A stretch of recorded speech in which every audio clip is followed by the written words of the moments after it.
स्वागत है आपका हमारी एक और नई वीडियो में। 10th की बुक चल रही थी, उसी में से एक और चैप्टर हम उठाते हैं, भोली।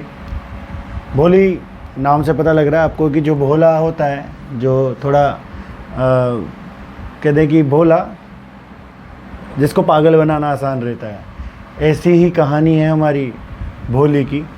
भोली जो एक बहुत ही मंद बुद्धि कह सकते हैं अपन उसको, मंद बुद्धि बालिका की कहानी है। बहुत अच्छी कहानी है। इससे पहले आपको भोली, ये तो भोली हो गई, चलो ठीक है। भोली से पहले आपको इसके कैरेक्टर्स के बारे में बता दूं, थोड़ा प्लॉट भी क्रिएट करेंगे। कैरेक्टर्स हैं भाई, रामलाल नाम का एक बंदा रहता है, रामलाल जो नंबरदार रहता है। रामलाल है, उसकी वाइफ है, उसके 7 बच्चे हैं, 7 चिल्ड्रन। 7 में से भाई 4 तो डॉटर्स हैं, DAUGHTERS है ना, 4 तो डॉटर्स हैं और 3 सन्स हैं। 3 सन्स का जिक्र आपको इस चैप्टर में कहीं पे भी नहीं मिलेगा, केवल एक लाइन उनके लिए आई है कि उनको बचपन में ही इस बाहर सिटी के टाउन में या सिटी में भेज दिया पढ़ने के लिए, और फिर बाद में कॉलेज भी उन्होंने वहीं से किया। कहीं से कहीं तक नहीं दिखते इस लाइन के अलावा वह इस कहानी के अंदर आपको। 4 बेटियों में इनकी सबसे पहले राधा, मंगला और चंपा और हमारी भोली। वैसे भोली का रियल नेम भोली नहीं है, भोली का रियल नेम है सुलेखा। मैं लिख देता हूँ यहाँ, सुलेखा। बट भोली इसको लोग बाग कहने लग गए, क्यों कहने लग गए इसके बारे में भी अपन चर्चा करेंगे, लेकिन पहले प्लॉट क्रिएट करते हैं। जो चैप्टर का प्लॉट है बहुत ही सीधा है। जो डिस्क्रिमिनेशन होता है लड़कियों के साथ और लड़कों के कंपैरिजन में, जो भेदभाव किया जाता है गार्जियंस के द्वारा, मतलब पहले किसी के ज़माने में होता था, अब तो बहुत कम हो गया, वो प्लॉट है इसका। और ऊपर से अगर वो बालिका थोड़ी मंदबुद्धि हो जाए या बैकवर्ड हो जाए या फिर थोड़ी अगली दिखे तो उसके साथ क्या क्या फील होता है उसे, इस बारे में कहानी है। मतलब एक ऐसी लड़की की कहानी है जो बैकवर्ड चाइल्ड बनी, कैसे बनी उसका भी एक रीज़न है, और स्मॉल पॉक्स की दया से उसका जो प्रेटी चेहरा था वो भी बिगड़ गया।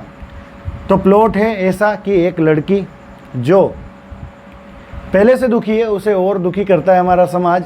किस तरीके से करता है, शुरू करते हैं, है ना। चलो बताता हूँ मैं आपको। भाई भोली का जो शुरू का नाम था ना वो सुलेखा था, लेकिन प्रॉब्लम क्या हुई कि जब ये 10 माह की थी, 10 मंथ ओल्ड, तो ये अपनी खाट से गिर जाती है। किससे? खाट बोले तो पलंग से गिर जाती है। और किसके बल गिरती है? सर के बल। सर के बल गिरते ही क्या होता है भाई, कुछ ऐसा हुआ जिससे इसका ब्रेन का कोई पार्ट डैमेज हो गया।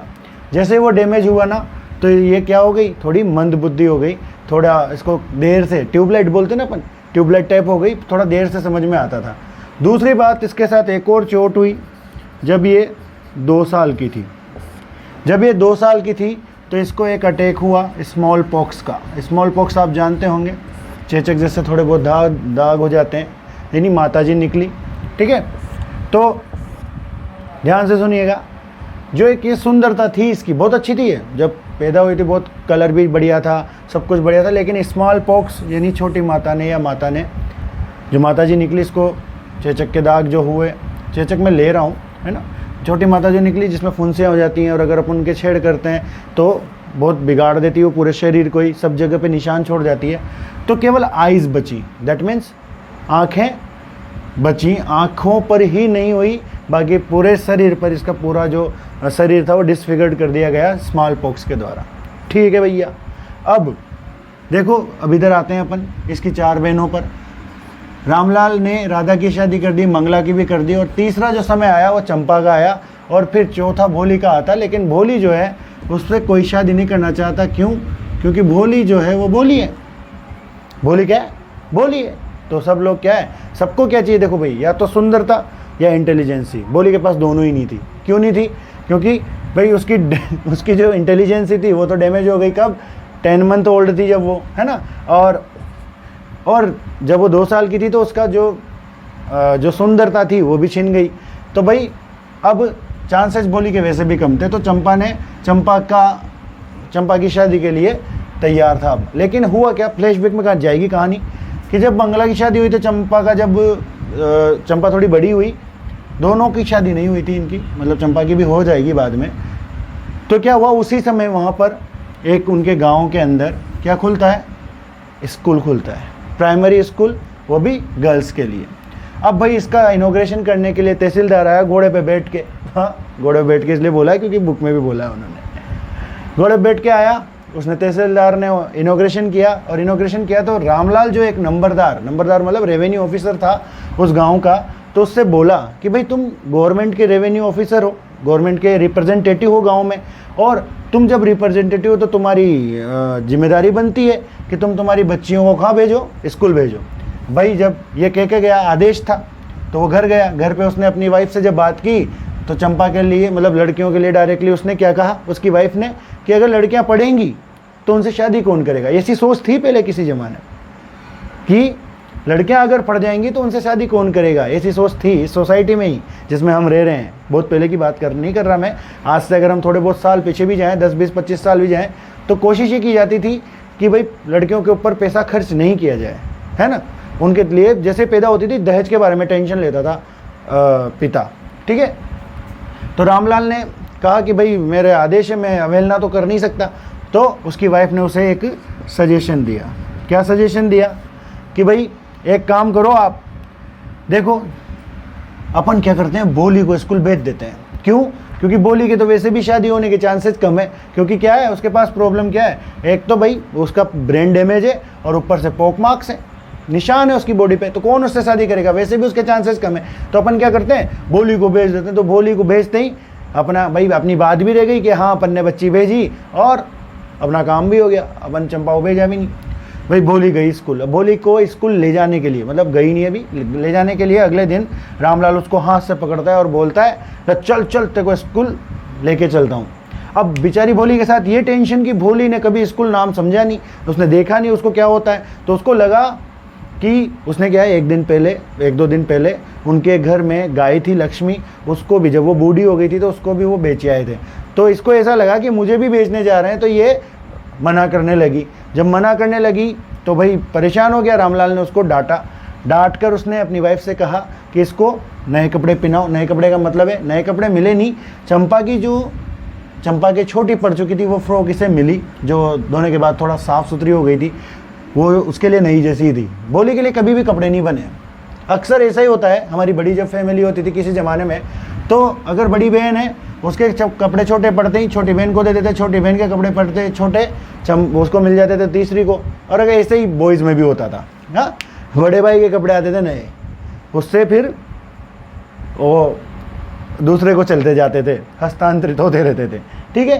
तो भोली को भी चंपा की एक वो मिली फ्रॉक, और वो फ्रॉक पहनी उसने, और उसके पहली बार उसको बहुत दिनों बाद में नहलाया गया। उसके जो अजीब से बाल थे जिनमें तेल कभी डला नहीं था, जो इधर उधर फिर रहे थे, उन बालों में तेल डाला गया। उन्हें क्या बोलते उसको धुलाया उसका सिर और उसको तैयार किया। जब जाकर उसे यकीन हुआ कि मुझे कोई अच्छी जगह पे ले जाया जा रहा है, मेरे घर से बेहतर जगह पर, यह देखकर उसे थोड़ी शांति आई। वो रामलाल जी के साथ में, यानी उसके पिताजी के साथ में जाने को तैयार हुई। अब तैयार होते ही जैसे ही वो स्कूल पहुंची, स्कूल बहुत बड़ा, स्कूल में अलग अलग रूम और ये स्कूल का गेट, यहाँ पर एंटर हुए। हेड मिस्ट्रेस यहाँ पे बैठी हुई, भी नया स्कूल था तो थोड़ा कन्विंसिंग वाला माहौल था भाई। उनको गुड मॉर्निंग, गुड नाइट तो नहीं, गुड मॉर्निंग है, गुड आफ्टरनून है, ये चीज़ें चल रही थी। मैडम वहीं थी और मैडम ने आते ही रामलाल जी ने बोली को दे दिया कि ये रखो मैडम, और रामलाल जी निकल लिए। अब बोली ने कभी भी स्कूल का माहौल नहीं देखा था। जब उसने स्कूल में देखा कि लड़कियां हैं कुछ, वो चटाई पे बैठी हैं, वो भी आलती पालती मार के, और कुछ बोल रही हैं, कुछ स्लेट में लिख रही हैं, उसे समझ में नहीं आ रहा क्या हो रहा है, क्योंकि उसने अभी तक उसकी ज़िंदगी में कभी स्कूल नाम देखा नहीं था, ठीक है। अब जब वो उसे एक बात की खुशी भी हुई ये देखकर, उसे ये खुशी इस बात की हुई कि यार इनमें से कोई ना कोई गर्ल मेरी फ्रेंड बनी जाएगी, ठीक है। अब ऐसे ही किसी क्लास में जाके उसको बिठा दिया गया। जब वो वहाँ बैठी तो उसने क्लास को घूरना स्टार्ट किया। जैसे अपन भी कहीं जाते हैं नए जगह पर तो अपन क्या करते हैं, ऑब्जर्वेशन करते हैं, देखते हैं इधर उधर। वही चीज़ उसने भी की, बोली ने देखी। बोली ने बहुत सारी जो पेंटिंग्स बनी हुई थी, घोड़ा, तोता, एप्पल या बकरी और गाय, इन सब के फ़ोटो देखे। बिल्कुल कलर उसको उसकी तरफ आकर्षित कर रहे थे, फ़ोटोज़ उसे आकर्षित कर रही थी। ये देखकर भाई बोली ने इधर उधर देख रही और वो उनमें खो चुकी थी। तभी उसे लगा कि कोई उसके पास में खड़ा है और वहाँ पर उसके पास में कौन खड़ी थी, मैडम। वो मैडम आई। मैडम ने बोला, ओ लिटिल वन, छोटी बच्ची, व्हाट इज़ योर नेम। अब भाई बोली के साथ वही दिक्कत, बोली के साथ एक और दिक्कत थी, चलो मैं बताता हूँ। 5 साल तक बोली बोली नहीं, एक फ्लैशबैक में ले जा रहा हूँ वापस से क्योंकि अपन ने ये बताया नहीं। 5 साल तक वो बोली नहीं, और बोली तो स्टमर, हकलाती थी वो, यानी हकलाते ना क किरण, हाँ वैसे ही बोली भी हकलाती थी। कोई भी शब्द को वो बोल नहीं पाती थी, एकदम से अटक अटक के बोलती थी। तो भाई जैसे ही वो मैडम ने पूछा, O little one, what is your name, तुम्हारा नाम क्या है, तो बेचारी भोली ने कोशिश करना स्टार्ट किया। और भोली की जो कोशिश थी वो थी भ और भ और फिर भो, इतना ही बोला उसने और अटक गई और फिर रोने लग गई। क्यों? अक्सर अपन से जब कोई काम नहीं होता तो अपन फिर हतोत्साहित हो जाते हैं, अपना भाई डिमोटिवेटेड हो जाते हैं। तो वो बेचारी रोने लग गई और सारी जो लड़कियां थी उसकी इस आवाज़ को सुनकर हंसने लग गई। अक्सर अपना सोसाइटी का यही फंडा रहता है। क्या करते हैं, हमें और की गलतियां देखने में मज़ा आता है। अगर कोई साइकिल चलाते वक्त गिर जाए तो हम हंसते हैं, हाँ, हम उनकी मदद नहीं करते। हम ये चीज़ जानने की कोशिश नहीं करते कि ऐसा क्यों हुआ। हम किसी बेचारा कोई अगर व्यक्ति है वो भाई हैंडीकैप है, हाँ, तो उस व्यक्ति को भी हम बहुत नीचा दिखाते हैं, उसे मजाक उड़ाते हैं उसकी। तो ये नहीं करना चाहिए हमें। तो भोली का मजाक उड़ाया गया तो भोजी बेचारी बहुत परेशान हो गई। उसने अपना सिर नीचे किया, एक कॉर्नर में जाके बैठ गई और तब तक बैठी रही जब तक रिंग बेल नहीं किया। भाई घंटी बजी, बेल रिंग नहीं किया, सॉरी, घंटी बजी और सारी की सारी लड़कियां रेस्ट में बाहर, सब बाहर चली गई। बाहर जाने के बाद में उस रूम के अंदर, जहाँ पर भी वो रूम था, मैं बता देता हूँ, एक रूम छोटा सा, उस कॉर्नर में बैठी हुई थी और सिसकियाँ ले रही थी, सोबिंग पे चल रही थी। तभी वो मैडम गई भोली, और भोली इतना अच्छी तरीके से, उसका नाम आज दिन तक किसी भी व्यक्ति ने नहीं लिया था, उसके घर परिवार में भी नहीं लिया था। और भोली को कहा भोली, बहुत प्यार से, और बोला भोली गेट अप, भोली खड़ी हो जाओ बेटा। तो और भोली बेचारी, कभी भी उसने ऐसी आवाज़ नहीं सुनी थी, इतनी प्यार भरी आवाज़। तो उसने क्या कोशिश किया कि चलो ठीक है, मैं खड़ी हो जाती हूँ इस अच्छी औरत के लिए, जिसने मुझे अभी तक किसी ने भी इस तरीके से नहीं पुकारा था, इतने प्यार से, जितने प्यार से इसने पुकारा। तो भोली खड़ी हो गई। भोली खड़ी होते ही मैडम ने बोला, बोली बेटा व्हाट इज़ योर नेम, बोलो, वापस बोलो। तो वो वापस से वही कोशिश करती है, भ भो, और फिर जब बीच में ही मैडम कहती है, इनकरेज करती है उसे, बोलो बेटा फुल बोलो, आप बोल पाओगी, बिल्कुल बोल पाओगी, कम ऑन, हाँ। और वो एंड में बोल ही देती है भोली, और ऐसे फील करती है जैसे कि कोई वर्ल्ड कप जीत लिया हो, ऐसी कोई बहुत बड़ी अचीवमेंट। देखो मोटिवेशन का बहुत बड़ा रोल रहता है किसी भी काम में। मैं कह रहा हूँ, आप डफर से डफर तो नहीं कहना चाहिए, लेकिन अगर कोई कमज़ोर छात्र है और उस छात्र में अगर आपको मोटिवेशन, आप उस पर दिखाते हो कि हाँ बेटा तू कर लेगा, मैं कह रहा हूँ आपसे, वो आपको संतुष्टिदायक नंबर देगा। मैंने किया है इसलिए बता रहा हूँ, ठीक है। आप अगर मोटिवेट करते हो, आपका जो विश्वास आप किसी में दिखाते हो, तो आप आराम से, वो बंदा आपके लिए वो कर सकता है जो आप चाहते हो, ठीक है। तो भोली ने भी वो नाम बोल ही लिया, और भोली ने जैसे ही वो नाम बोला, वो इतनी, उसने ऐसे महसूस किया जैसे कोई वर्ल्ड कप जीत गई। और फिर आगे की बात, वो मैडम कहती है, देखो मैंने बोला था ना बेटा तुम बोल लोगी। और बोलते ही भोली ने भी बोली कि एक दिन ऐसा आएगा, समय आएगा, बोली की टीचर, कि बेटा एक दिन ऐसा आएगा जब तुम सबसे ज़्यादा पढ़ी लिखी हुई होगी इस गांव में, है ना। और जैसे भाई ये बोला तो उसने उसकी तरफ ऐसे देखा, सही में अपन देखते ना किसी की तरफ आशावादी आंखों से, उसने वैसे ही देखा। तो भोली से कहा बस तुम्हें एक काम करना पड़ेगा भोली। तो भोली ने भी देखा क्या, कि तुम्हें बस स्कूल आना पड़ेगा रोजीना, आओगी? तो भोली ने कहा, भोली ने सिर हिला के कहा आएंगे। लेकिन मैडम ने कहा नहीं, बोल के बताओ। इशारे क्यों करना, अब तो तुम बोल सकती हो। तो भोली ने बोला ये यस, और यस बोलकर वापस से वो, यार मैंने एक ही बार में बोल दिया, वही वाली फीलिंग। और फिर उससे कहा कि मैं तुम्हें आज एक किताब दे रही हूँ। उस किताब में बहुत सारे फ़ोटोज़ थे, उनके साथ में अक्षर भी थे, जैसे एप्पल बना हुआ था तो A बना हुआ था, ठीक है, उससे उन्होंने एप्पल को इंडिकेट कर रखा। तो ऐसी एक किताब दी उसको और कहा बेटा ये किताब तुम्हें पढ़नी है, रोज़ तुम पढ़ोगी, फिर मैं इससे बड़ी किताब दूंगी, जब ये ख़त्म हो जाएगी उससे भी बड़ी दूंगी, ऐसे कर करके मैं तुम्हें इस गाँव की सबसे ज़्यादा पढ़ी लिखी लड़की बना दूंगी। तो भोली ने वही एक्सपेक्टेशन की निगाह से देखा और कहा कि सही में? तो मैडम ने कहा बिल्कुल, तुम्हें बस एक काम करना है, स्कूल आना है, आओगी ना? तो वो भोली ने बोला यस। अगले दिन क्या, ऐसे ही सालों गुजर गए। अब जो कस्बा था, सॉरी गांव था, वो एक छोटा कस्बा बन चुका था। रेलवे जो ट्रेन थी वो वहाँ पर मेल ट्रेन रुकने लग गई थी। थिएटर के अंडर में एक थिएटर चल रहा था, मतलब सॉरी 3 चद्दरों की आड़ में एक थिएटर चल रहा था। और कॉटन गिनिंग मिल आ चुकी थी, वहाँ पर फैक्ट्री लग चुकी थी कॉटन को बारीक करने, मतलब फैलाने के लिए। अब क्या होता है, वो स्कूल भी स्कूल नहीं रहा, प्राइमरी स्कूल नहीं रहा, बड़ा स्कूल हो गया। बड़े स्कूल होते ही भाई 12वीं तक हो गया, कहने का मतलब अब हमारी भोली एक बड़ी लड़की बन चुकी थी। और रामलाल को दिखाया गया, रामलाल और उसकी वाइफ को एक कॉर्नर में सो रहे थे वो। उनका अगर एक ये रूम है, बहुत वेल टू डू फार्मर था रामलाल, बढ़िया अच्छा कमाता था। इस कोने में उसके माता पिता, इस कोने में वह भोली सो रही थी। दोनों जागे हुए थे, दोनों पार्ट, मतलब उसके मम्मी पापा जग रहे थे और बातचीत हो रही थी कि बिशंबर नाथ का प्रपोजल मुझे क्या एक्सेप्ट कर लेना चाहिए। अब भाई साहब बात उठ के आती, बिशंबर नाथ कौन है? तो बिशंबर नाथ मैं आपको बता दूं, बिशंबर नाथ लगभग 50 साल का बूढ़ा आदमी, ऊपर से लेम जानते हो, लंगड़ा है ना, ऊपर से उसकी जो पहली बीवी थी उससे 2-3 यानी 4-5 बच्चे थे 2-3 बच्चे थे, क्वाइट ग्रोन अप, बड़े हो चुके थे ये था। और इसने प्रपोजल दिया था भोली से शादी करने का रामलाल। देखो आप क्या चल रहा है, भोली की उम्र ज़्यादा से ज़्यादा 20, 22, 21, 25 साल ज़्यादा से ज़्यादा, हाँ, और भाई साहब जो दूसरे हैं वो है 50 साल के। देखो पहले होता था ऐसा, पहले बूढ़े ठाडों के बेचारी छोटी छोटी बच्चियाँ शादी कर ली जाती थी पैसे के दबाव में, होता था पहले, हमारे भारत में हुआ है बहुत ज़्यादा बार, ठीक है। जैसे बालिका वधू आपने एक नाटक देखा हो, हाँ, उसमें आपको पता लग जाएगा अगर उसकी कहानी याद हो तो भैया बिशंबर नाथ ने ऑफ़र किया था कि मैं आपकी बेटी से शादी करना चाहता हूँ।